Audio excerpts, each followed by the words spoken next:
chemistry karong adlaw kay akong ipakita sa inyo ha ang among mga preparation para sa graduation. Ingon sila, lisod daw kayo maging teacher ba no? Pero kabalo mo, di lang gud nato na dibdibo ng mga kahago diha gud. Ato lang trabaho ng mga trabahong kinahanglan trabahon tapos pagkahuman idi okay na. Kining teacher ta, usahay ma-proud po ta sa itong mga estudyante kay ngano man kining agriculture student nato og mga tailoring student kay 100% passing rate diha sa ato ang TESDA examination mga igsoon. Automatic dahil na atong mga kaubanan yung mga teachers dire is nagningkamot yun sila mag-decorate ba kini naay yun sila mga talent panindot kay lang kay ako'y mag-decorate ana tarpulin na akong ibutang diha pero sila nakahimo yun na sila mga idea ba nga pinasahi ba mura kag naa niya adto sa Encantadia.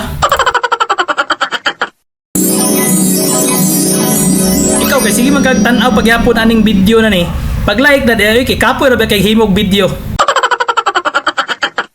As you can see, naadyo ni unity ring dapita ba? Kita ninyo na mga moves sa ato ang mga kaubanang teachers is very faithful you guys.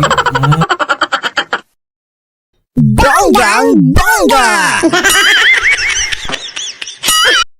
So sa inyo nakita, kini among setup dire is duha ka TV, tan-aw ka sa taas, na picture diha nga mogawa sa mga graduates. Nya diha po sa tubangan, naapoy picture sa graduates pod. Kung nakita nimo, bunggang-bungga kayo. Kita ni mga operator sa projector diha babay na diha dayon. Ya basi nagtuo mo nga wala tay pulos aning dapita. Kita niyo ang setup diha sa mga speaker. Kuno setup ana mga sunan. Siyempre lingkod-lingkuran din na ready to fight na din taugma. So kita-kita ta ninyo among gina-invite ang mga parents, mga student o mga alumni o mga adlaw. Let's do the graduation ceremony. Okay, good luck and God bless you.